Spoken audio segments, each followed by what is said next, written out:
Thanks everyone for joining the call and this remote meeting. And I think, well, although we connected this conversation to International Women's Day, but it was only one of the occasions to actually start talking about, well, women in leadership and about the challenges that, it might bring, or also having conversation and having actually space to discuss it. Yeah, this is a quote that I really try to live up to because I think it's very true. So people are really diverse and heterogeneous, and as such, there are so many people who are never going to agree with us, so many people who will agree with us. So instead of looking to have the approval of people on what we do, I try to be true to myself. So whatever my heart tells me is the right thing to do, even if there is resistance on the other side. I think that's the best way of really ensuring that you can live with yourself. So you cannot make your decisions and make your moves based on somebody else's expectations, because the consequences are going to be for you, not for those other people.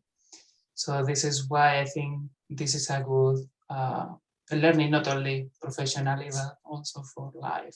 Yeah, like a good personal value of being authentic to yourself. I would just say that I think that we all perform best when we are able to bring our whole selves, and we're able to bring an authenticity and alignment to our work. So that's why this quote really resonates with me. I think in general, we can only, I always say I am only as successful as my team members are, and that's something that I live by, and I hope my colleagues here can echo from what I've been telling them. It's something, there's the authenticity that I very much agree with Katie, and being your true self, what Hema was also alluding to. I think it's being that authentic leader, working with the team is something that I see kind of as a main thread of my leadership style. I think I really like that one because of the culture that I come from. In India, especially as you grow, you see a very hierarchical nature of leadership, right? You have people believe that if you have a certain title, and you need a title to be a leader. And I think over my journey, I've discovered, and I think it's a common topic these days, that you do not need a title to be a leader. And just because you have a title doesn't mean you are a good leader. I think as long as you have influence and you can impact others, that is what leadership is. I think it's the essence of your being and good character, work ethic. And if you inspire others, that's leadership. Yeah. And I have lived through this in my career. And I know in the beginning, I would die for a title, that this is what I want. But eventually I learned that, if you act like one, everything else will follow. So yes, I really do believe in it. Yeah, that's I can align with it. And indeed, it's like it is a journey to get maybe the title, but you need to have authentically the skills, the leadership skills, which are definitely not about your role to get there. My path of becoming a leader, I was always very motivated by achieving something, by being able to make a difference. And actually, this kind of goes hand in hand with what Tana was saying, that initially when I started my career, I did not have a title. I was just a junior employee, but I always felt like I can make a difference. And that's something that kind of, as Tana said, such a true story of my life, like all the things followed from there, basically. So being your true self, being building a team, or being able to have people buy into your idea, and then growing from there kind of led me to the path where I am right now. I had a very regular path in terms of starting from a relatively junior finance employee, going through the different steps in the large corporate, and then moving to becoming a CFO of a smaller startup, and now growing with Castor here. And that kind of, it all happened at points in time where I thought I was really ready to move on because of the things that I had done, and also the things that I wanted to achieve. So that growth, I think, was something that for me was a very linear path, but it was all motivated by the fact that, yes, I want to make an impact. I want to bring people together around a certain idea, and I want to see an impact it's faster, smarter medical research here at Castor, but there are plenty of other great ideas that, or kind of smaller buckets of that idea that we can all contribute to. And indeed, we don't need to be having the title of a leader here. So for me, the formal leadership is very important. I think in the context of being a woman in leadership, I think you quoted some numbers before we started here the conversation. It's even more important. I think living up to becoming a leader is something that is clearly there. I think the sad truth or the fact of life is that women tend to be promoted for their achievements rather than for their potential. And I think this is again a great advice for all Castorians here, and I hope we can get rid of that bias here too, is that yes, take the opportunities you have to show the leadership skills that you have been building, and make an impact within what you can and how you can work towards that goal. Yeah, and I can speak to, I think it's interesting, and I'll build on what Tanu said as well, where I think, we're all leaders, at the end of the day. So no matter what your title is, you can provide leadership really in any situation. I can go back to even earlier points in time in my career where, I kind of had to stand up or take a stand about things that were going on. There was a project going off the rails at Pfizer, for example, and, it was what it was. And there was a bit of a, let's play political games. And I said, nah, I don't think that's the right answer. So I think we should call a spade a spade.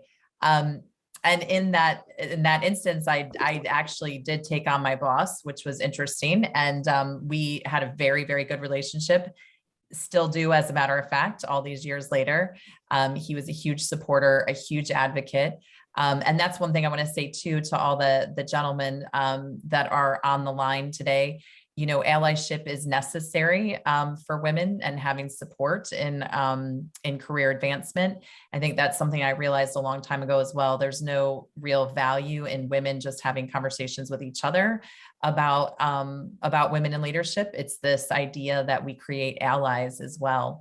And that it's all for the greater good to increase diversity of thought.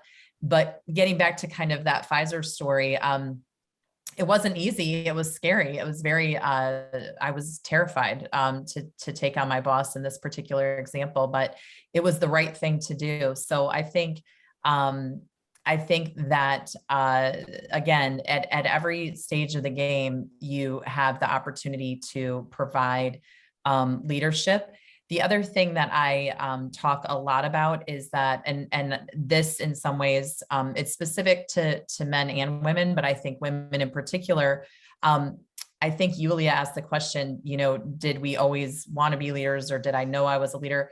Yep. Pretty much at the age of 5, when I was telling my kindergarten teacher what time it was clear to me that I had some leadership potential, if you will. And so what I would say about that, though, is when I was little, the things that I would say are my superpowers today were seen as negative, and they were not smiled upon in a favorable way. And that was hard, because I took that very personally and very hard on myself, that maybe I'm not supposed to be this way, or maybe, maybe I'm not supposed to be a leader, or maybe I'm supposed to, keep my mouth shut. And I'm so glad I pushed through that because that's just wasn't true. So now I will say you may have to go through some fires of refinement. I like to call them fires. Another language that I use is getting punched in the face. If you are a leader, you will get punched in the face. So just be prepared for that, because, people are not always going to agree with you. People have a lot of different motivations for why they do the things that they do. And you may not always be handling things the best way. And that's the truth. And so you need to, for lack of a better term, get punched in the face so you can think about, okay, how do I need to refine my approach? Because at the end of the day, I think Anna said this, leadership is about inspiring others to get work done. And you can't inspire others if they don't like you and you're coming across in a very harsh way. So there is a lot of nuance to leadership and what it means to be a leader. But first and foremost, embrace everything that's amazing about you, about yourself, and then think about how you can use those superpowers essentially in the workplace. Let's talk a little bit about our cross-cultural environment and international environment. We work in remote first company. We are spread all over the globe. And of course, we also probably meet with some cross-cultural differences at the workspace, myself included, coming from Ukraine, really getting used to like hierarchical way of leadership. Not that I liked it, but it was embedded in my head, and like stepping up here and learning how actually like Dutch leaders manage is different. So also have a lot of funny personal stories about direct feedback, for example. But how do you experience these cultural differences, and if there is a differences between how it used to be at the place where you grew up and where you work right now? So in my case, it was actually, so the experience was a positive change, because Spain is a country that is wonderful. It has great food, great weather, but when it comes to progress, we are a bit behind, and especially when it's about the workplace. So in the beginning, when I moved abroad, it was first to Germany and then to the Netherlands, I was so scared to show myself. And it was really painful because I was, so to say, beaten up, because other people were used to being more respectful with people in leadership roles and with colleagues. And what I was used to actually was the Spanish way. And the Spanish way is you don't have a management position because you don't have a good contact within the company. You don't have anything to do here. So all you can do is whatever others tell you to do. So you don't have a voice. If you have ideas, they are always bad ideas. So you just have to shut up, listen, and do as the others say. So going abroad and finding myself completely lost was eye-opening, because when I got I got to the Netherlands, I got my first position, I got promoted. I was so hesitant that even I deserved that position, but the feedback from the people I work with was so positive that eventually I believed that I actually really had something to give to people, and that I really had the ability to make an impact on their lives by making an impact on their professional lives as well. So it was actually years that it took me to realize, but I think being able to, given the chance to be in an international environment with a completely different mindset, as is the case of the Netherlands and of course Castor, being so eclectic, I think that had a huge positive impact in developing this career and moving into leadership roles. And seeing different contexts and different ways how you can actually be a leader, and what does it mean? Yeah, got it. Anyone else? I think I can relate to the international aspect and, the cultural strengths or disadvantage that when you come from a different country. I'm coming from India. I was born and raised there. And there are advantages and disadvantages to that culture, right? I think some of the biggest advantages that I see coming from that background is there is a strong focus on education being your foundation. There is a competitive academic culture that makes you so resilient. And it's a country of 1 billion people, right? If you want to stand out, you got to work hard. There is no way you're going to pull through. So I think that resiliency comes into you inbuilt. And when I moved to the US, it helped me settle down, and you adapt because you've been in such a volatile environment and culture back in India that you're ready for anything, any kind of battle to take on. However, I think I do relate to a little bit of what Hema said, is of course, it wasn't as challenging for me coming from India to America, but the hierarchy, the difference in, that hierarchical nature of leadership was, I think, refreshing. When I came to America, I think opportunities were more evenly distributed. Of course, there's still bias, there were still challenges, but as compared to India, it was much better here in the Americas. But I think culture does play a strong role in who you are and how you lead. Because I again can't remember who said it, but I think someone said that who you are cannot be separated from where you come from, right? So it does play a role in how I lead my team or how I am as a leader. Because there are significant aspects of my culture where there is empathy built into the culture. There is a strong emphasis on social culture in Indian culture, which I do tend to see in my style of working with my team. So there are advantages, disadvantages, and that I can see that, how it can play in your journey to be a leader. Thanks, Tanu. And do you feel, does some of you like experience the cultural differences with people you actually have to lead? And well, how do you approach that? Do you adjust, or do you try to maybe generalize your leadership style or do you adjust person by person? If you have any tips or approach for it, and you would like to share? I think you learn how about cultures, you learn about your people. Everybody is different. Even in the same culture, every person is different. You try and learn about your people, understand them. What is their motivation? What helps them rise? What are they looking for? What are their goals? What do they want to achieve out of their particular position? And I think it's different for everybody, Mm-hmm. I might want something from my career. Katie might want something else from her career. What her growth journey is different, mine is different. And I try to at least customize it based on my people. I don't think there is a cookie cutter approach that one can apply to their people. It has to be based on who they are, what they believe in, what their goals are. So, indeed. Yeah, and I would just add to that, building on what Tanu said, that I take a strength-based leadership approach. So everyone has strengths. It doesn't, wherever you come from, all over the globe, all of us have strengths, and we all have developmental areas. And the way, the easiest way to set people up for success is to understand what their strengths are and capitalize on them. It's much harder to take someone who is having specific developmental challenges and trying to make them into something that maybe they're not, and that's not what they want to do, and that's not what their passion is.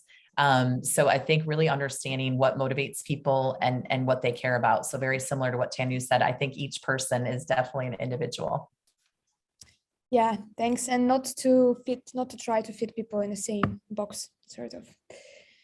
Yulia, I think I can offer a slightly different perspective on the international aspect here. I think diversity is great, and diversity has many kind of dimensions. So we're talking about a couple here, but there's also the company culture and the company values, right? And there's this certain frame that exists, and some cultures may be even in contradiction to some of the company values we bring. I think one that comes to my mind is open and direct feedback.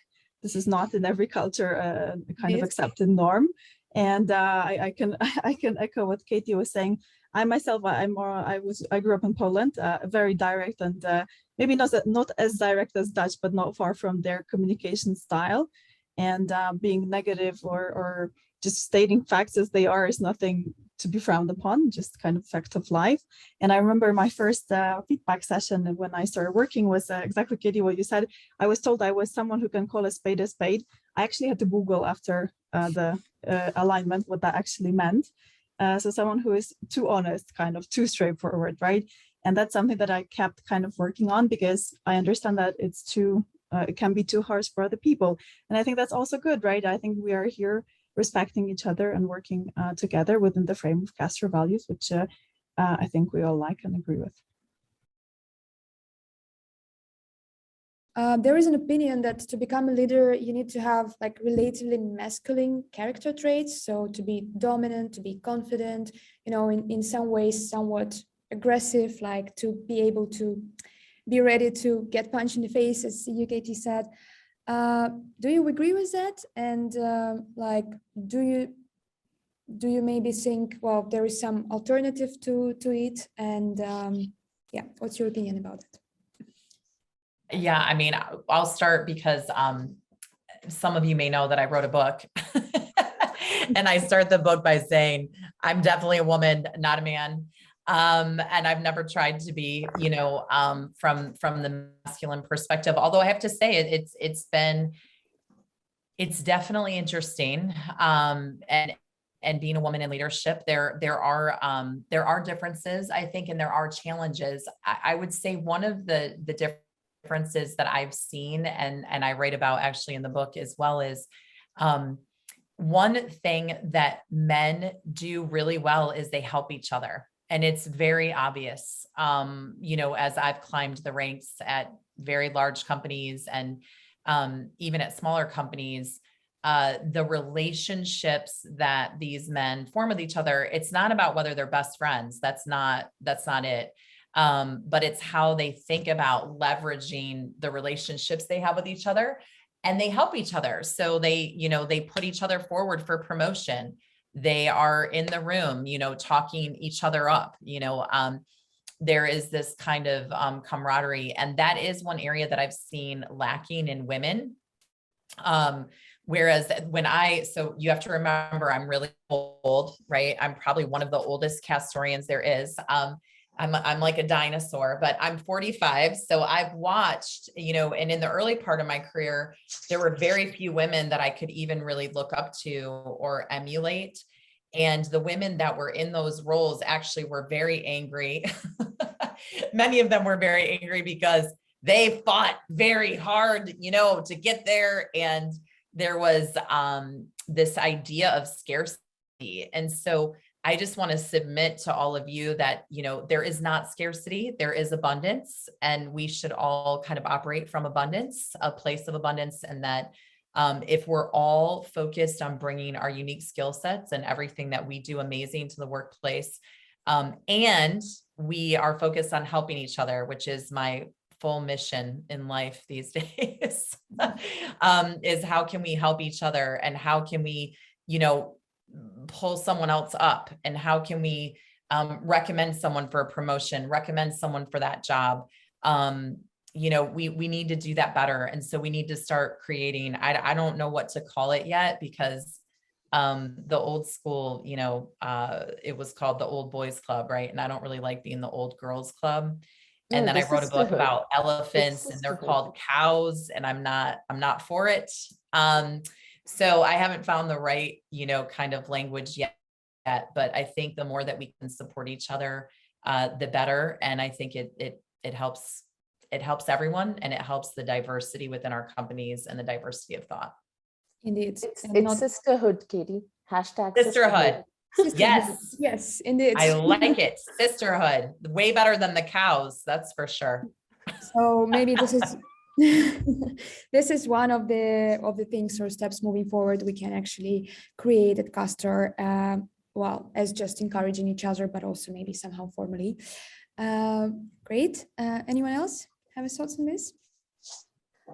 I would say, Yulia, I think since you asked about, you know, masculinity and leadership and whatnot, I think I am glad to say that we see a shift in that already in today's date and time. I think, if anything, I would think men are at a disadvantage today, where the leadership narrative is shifting towards, you know, empathy, shifting towards servant leadership, shifting towards, you know, toward being gratitude, towards being patience. And, you know, a lot of, we listen to a lot of inspirational, you know, speakers and whatnot. It is all becoming about empathy, how much you can relate with your, I think women are at an advantage today in that matter. And aggression and dominance, and those are not the highlights of leadership. You do need them, but there's a balance between everything. And I think we are at an advantage in today's world. A great time to be a woman leader.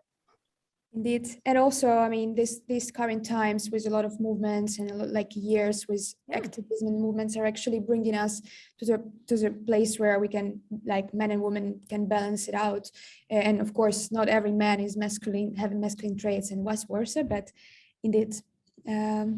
I think, Julia, it's also a little bit about the how we understand these words or how we associate them. I think Katie and I, we share the same profile of the commander, and there's a lot of these words that we consider masculine.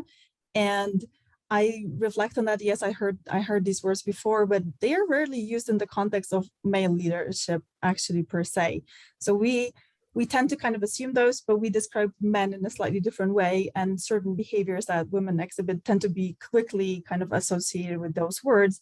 I did something a couple of weeks ago where I was reading about Margaret Thatcher's leadership style, and all the words were coming out, and I checked for Winston Churchill, who was probably similar, and none of these words were appearing, right? So there is a double standard here, and I think that's what I try to do, at least in the level of influence that I have, is when we think about women and when we think about men, I think we try to challenge ourselves in the communication and how we think of these, of ourselves, of these people, and try to think about them in a genderless form. I think that helps kind of making sure that we don't get biased by, you know, the genders and the words we tend to associate with women or men. I think that would be kind of, you know, a perfect outcome if we're able to dismantle these associations. How can we encourage people at Castor, female leaders in Castor, better? What can we do, maybe as an organization, but as also, like, you know, by individual as well, if you have any ideas? I think I'd like to point towards the stat I think that Dirk shared in LinkedIn recently, where 91 employees in Castor are women. I don't know if anybody from the people team is here, but I think, which is almost what, 50% of our company or 40% of our company, which is women. So I think Castor is already ahead in that game, where we're already addressing it by making sure that representation is there, right? I think the first step is acknowledging and then making sure there is women representation out there. So since we already have that numbers, we are making conscious efforts in that direction. It's clear. I think representation is first step, then making sure that women have a seat at the table, which I already see. And I think that's the part where I think I'm having difficulty having this conversation at Castor, because I already see such a different culture, right? You know, the fact that it is great. We are already on that path in Castor, where we're making sure representation is there. There are women leaders. I mean, I don't know if anybody has that number from the people team here. I think the percentage of women leaders in Castor is also significantly larger than what you would see on an average across a company. So we are already on that path and journey. And other than that, I would just say, you know, I would echo what Katie was saying around sisterhood. It's time to pull each other up. And I think not, of course, you know, it's great to have allies between men and women, but it'll be nice to see if women would pull each other up as well and have that sisterhood, and we can make a much larger dent together than alone. I do want to give a lot of credit to the men also who've helped me in my career journey, and have them as allies. Surround yourself with people who believe in you, and you know, not with negativity. And whenever somebody breaks your confidence, find those people, let them tell you that you're better than that, and pull up. Yeah, but I think Castor is already on a great path. Yeah. I remember running my first release planning meeting back at IBM, and I was just starting in that role, and I get a Slack message from Seb. Why were you so angry in that call? And I was like, really? Did I sound angry? Did I sound mad? And he'd give me that feedback that I wanted to hear, right? You know, I needed that feedback to improve myself. And I remember in one of the meetings when I had, you know, recently started joining some of the executive calls, he'd Slack me on the side and say, you are not a minion. You know, speak up, don't be afraid. And I think we need more people like that. Surround yourself with people like that. I'm so grateful to have him in my life as a coach and, you know, guide. But I think it would be nice to have people do that for each other, not just men, women, everybody. Yeah. I always say that diversity and inclusion are two separate things. Diversity are the numbers, right? So we have 91 women. We have a lot of women in leadership and in management positions. I think we also have a sizable portion of women from STEM background, which is great as well, and a great metric. However, diversity is not equal to inclusion. Inclusion are all the things that Tanya was talking about, and I have to congratulate Sab. I wasn't aware of all these support notes. So these are the things that make a difference for me. Yes, it is the sisterhood promoted by men. It is men being aware of the inequality still that we have, but there's a lot of things that we can still do. And I think it starts with you. I'm sure we can all reflect a little bit on what we can do to make work more pleasant for both genders here. And yeah, so the inclusion part, I do think we still have some work to go along the diversity that we already have. Yeah, and the only other thing I want to add too, I just want to acknowledge, our board of directors, we don't have a woman yet, so we need one. I'm just acknowledging that. Yes, indeed, we have to. Yeah, the council level, down one level below Anna and I. So if you look at, the C-suite, at least up until we just had Dave. So it's changed just slightly. We might be at 40-60 now, but we were at 50-50 with Rob and Dirk and myself and Anna. However, the council is still all men, with the exception that Daphna joins. Thank you for that, Daphna. So we have some representation there. But we need to improve that as well. So that's what I'd like to see is really what you see in the research too, is that at the more junior levels, you see a better equanimity. But as you move up, you start to see, and we need to understand why that's happening too. Why do women opt out, or why are women not, at that VP level? And then when we think about the board, because again, I will tell you this, because I do sit on the board for Castor, we need diversity of thought. If you have a room full of people that all look the same, they're not always challenging each other in the ways that other people could challenge and bring in some diversity of thought. So I just want to highlight that's a real thing, and is important.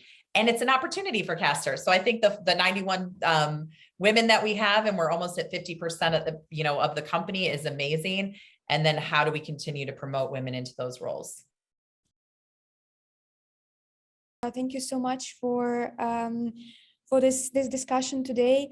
I hope it's not going to be, the intention is that it's not going to be one-time thing and then we forget about it until another, International Women's Day, but that we create a bit more space for us to discuss things and maybe move forward, to actually not only focus on numbers and diversity and how many nationalities and how many women we have, but also how to build an environment and how we all can contribute to this. I made a lot of notes out of this conversation, and I also try to follow up with some activities later. So thank you everyone, and all your contribution is very important.